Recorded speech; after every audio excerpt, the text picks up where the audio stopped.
लक्ष्यहीन रूप से वो आगे की ओर झुक गई। अचानक वो स्तब्ध रह गई क्योंकि उसका पूरा शरीर जम गया। उस स्थल के पश्चिम के कोने में लाल पोशाक पहने एक महिला खड़ी थी। वो महिला दुबली पतली थी और काफी सुंदर दिख रही थी। उसने अपने चेहरे को ढकने के लिए एक लाल रंग की टेढ़ी सी टोपी पहन रखी थी। वो महिला किसी योद्धा की तरह लग रही थी। उसके आसपास बहुत सारे लोग थे, लेकिन वो सभी लोग उसके सामने सिर्फ तुच्छ लग रहे थे। कुमकुम देवी। लाल रंग की उस महिला का कुमकुम देवी जैसा स्वभाव था। यहाँ तक कि उनके कपड़े पहनने का तरीका भी उनके ही जैसा था। जब शकुंतला देवी पहली बार कुमकुम देवी से मिली थी तो वो पहले से ही इस तरह से तैयार थी कि जैसे कोई आग का गोला नीचे धरती पर उतर गया हो। लाल रंग के कपड़े पहने हुए महिला कोनों के सामने झुककर खड़ी थी और खुले स्वप्न मैदान की दिशा में देख रही थी। क्या वो उसकी माँ थी? क्या वो महिला कुमकुम देवी थी? वो चट्टान से कूदने के बाद मृत होनी चाहिए।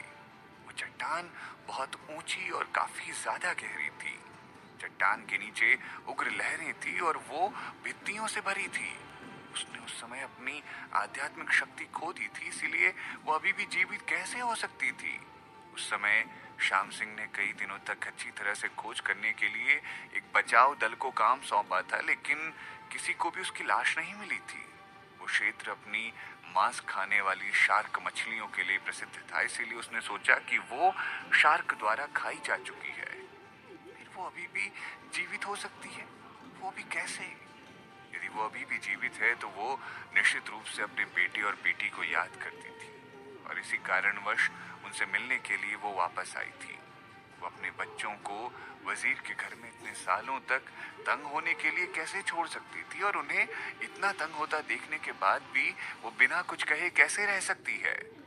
शायद ये औरत कुमकुम देवी नहीं थी, बल्कि उसके समान काया और स्वभाव वाली कोई महिला थी। शकुंतला देवी के मन में हजारों विचार आ रहे थे। उसने खुद को तसल्ली देने की बहुत कोशिश की, लेकिन उसे बहुत पसीना आ रहा था। माँ, आप ठीक महसूस नहीं कर रही हैं क्या?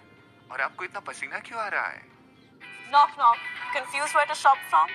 Let Nika Fashion, my style. उसकी सबसे छोटी बेटी जो उसके पास खड़ी थी, उसने ये सब पूछा। शकुंतला देवी के आधिकारिक रूप से श्रीमती श्याम सिंह बनने के बाद से अन्य मालकिनों के सभी बच्चों को भी उसको माँ कहलाने की जरूरत थी, और इसके बजाय वो अपनी माँ को चाची कहा करती थी। इस प्रकार हालांकि वो छोटी बिटिया को उसके द्वारा जीवन नहीं दिया गया था, लेकिन उसे शकुंतला देवी को माँ के समान रूप से आदर देना पड़ता था। शकुंतला देवी ने अपना सर हिलाया और कहा, मैं ठीक हूँ, यहाँ बहुत ज्यादा गर्मी और भीड़ है। उसने अपना पसीना पोंछने के लिए अपने रुमाल का इस्तेमाल किया और चुपके से फिर उस दिशा की ओर देखा। वो एक पल के लिए स्तब्ध रह गई। लाल रंग के कपड़ों वाली औरत वहां से चली गई थी। क्या उसे कहीं और भीड़ द्वारा धक्का दिया जा चुका था? शकुंतला देवी ने भीड़ में महिला को तलाश करने की कोशिश की, लेकिन उसने उसे कहीं नहीं पाया। उसने हार नहीं मानी, और जब उसने फिर से उस औरत को खोजना चाहा तो उसने आसपास के वातावरण में कुछ शोर सुना। कोई आश्चर्यचकित होकर चिल्लाया, हे प्रभु, खासी कबीले और सूर्य कबीले के अधिपति यहाँ आ चुके हैं। शकुंतला देवी ने उन्हें देखने के लिए अपना सर उठाया। बेशक बाकी लोग भी एक नजर लेने के लिए खड़े हो चुके थे। आकाश में दो सवारियां थी, एक दक्षिण से आ रही थी और एक उत्तर से आ रही थी। दक्षिण की सवारी एक लाल रंग की गाड़ी थी, जिसमें लाल राजहंसों से खींचते हुए ला रहे थे। साथ आए हुए शिष्यों ने हरे रंग की वर्दी पहनी हुई थी, जिस पर सितारों के साथ कढ़ाई की गई थी। दूसरी ओर उत्तर से आने वाली सवारी एक सफेद गाड़ी थी, और जो गाड़ी खींच रहा था वो एक चांदी के रंग वाला उड़ने वाला जानवर था। साथ आए शिष्यों में सभी महिलाएं थी जो देवदूतों की तरह कपड़े पहने हुई थी। इस महाद्वीप में रहने वाला हर कोई उन्हें निश्चित रूप से पहचानता था। लाल गाड़ी के मालिक खासी कबीले के अधिपति थे, जबकि सफेद गाड़ी के मालिक सूर्य कबीले के अधिपति थे। दोनों गाड़ियां उसी समय रुक गई, और जब पर्दा खुला तो दो लोग नीचे उतरते दिखाई दिए। लाल गाड़ी में निकले शख्स ने लाल कपड़े पहने थे, और उस शख्स ने भड़काऊ नकाब पहना हुआ था। ये लंबा और मजबूत दिख रहा था। सफेद गाड़ी में से जो व्यक्ति निकला था वो एक महिला थी जिसने सफेद रंग का बागा पहना हुआ था। उनका चेहरा पर्दे द्वारा ढका हुआ था और केवल एक जोड़ी पानी समान आंखें देखी जा सकती थी। हालांकि उन्होंने एक बड़ा कपड़ा पहना हुआ था जो उनके शरीर के आकृति को ढक रहा था, लेकिन जिस तरह से वो चल रही थी उससे ये सचित्र रूप से दिखाई दे रहा था कि वो वास्तव में एक बहुत ही ज्यादा सुंदर महिला है। मंच के नीचे भीड़ अपनी सांसें रोके खड़ी थी। भीमपुर राज्य के निवासियों ने महसूस किया कि ये कुछ दिन उनके जीवन के बहुत भाग्यशाली दिन रहे हैं। कुछ दिनों पहले मौर्य कबीले के अधिपति और आकाशी ऋषि व्यास साहू जी और आकाशी ऋषि भगवान दास जी से मिलने में वो कामयाब रहे थे। आज वो एक ही समय पर खासी कबीले के अधिपति और सूर्य कबीले के अधिपति से मिलने में कामयाब रहे थे।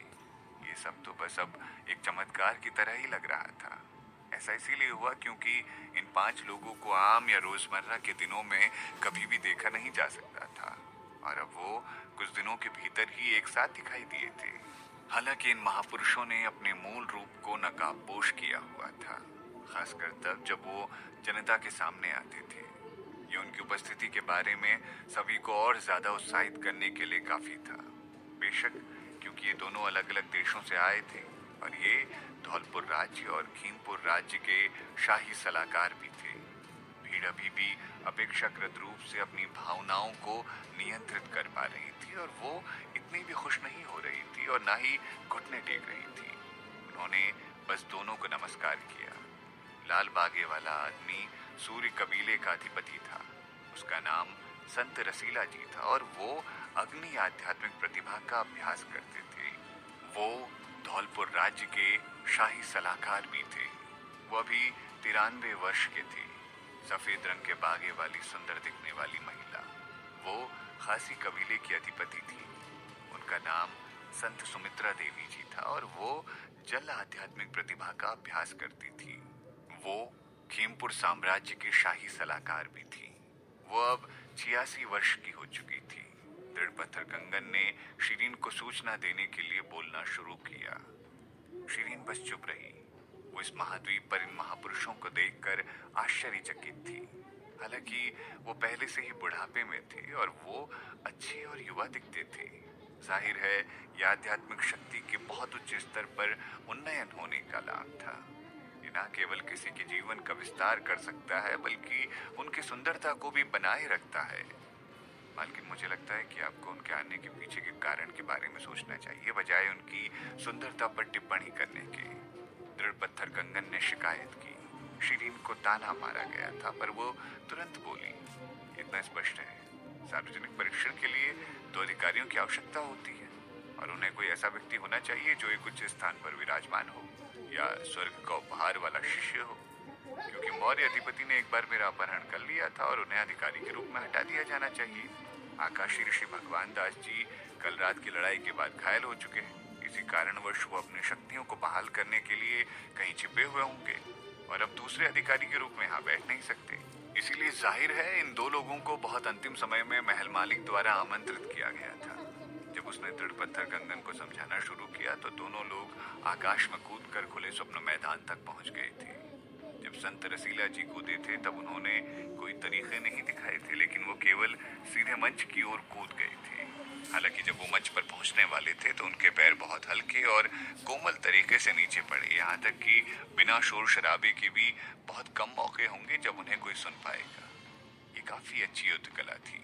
शिरीन भी इस कला की विशेषज्ञ थी, इसीलिए उसने उनकी अच्छी युद्ध कला की गुप्त रूप से प्रशंसा की। संत सुमित्रा देवी जी खासी कबीले के अधिपति अनुग्रह के साथ धीरे धीरे नीचे की तरफ उड़ रही थी। मंच पर उतरने से पहले उन्होंने हवा में एक गुलाटी भी लगाई। जब वो उतरी ये नरम और शांत भी थी, लेकिन जिस तरह से वो उतरी उससे शिरीन को पता चल गया था कि उनकी युद्ध कला तकनीक संत रसीला जितनी अच्छी नहीं है। हालांकि उनकी युद्ध कला को भी पूरे महाद्वीप में शीर्ष में माना जाता था। संत रसीला जी शांत और उज्ज्वल आवाज में कहने लगे, महल मालिक, क्या मैं देरी से आया हूँ? जिस क्षण मुझे आपका तत्काल आमंत्रण मिला मैं तुरंत अपनी जगह से यहाँ तक आ गया। आप देख सकते हैं कि मेरे राजहंस अब थक चुके हैं। इन्हें पानी पिलाने का बंदोबस्त करवा दीजिए। जब संत सुमित्रा देवी जी मंच पर उतरी तो उन्होंने मुस्कुराते हुए महल मालिक का अभिवादन किया। महल मालिक जी, आपका क्या हाल चाल है? उनकी आवाज मधुर और स्पष्ट थी। वो एक युवा किशोर लड़की की तरह दिख रही थी।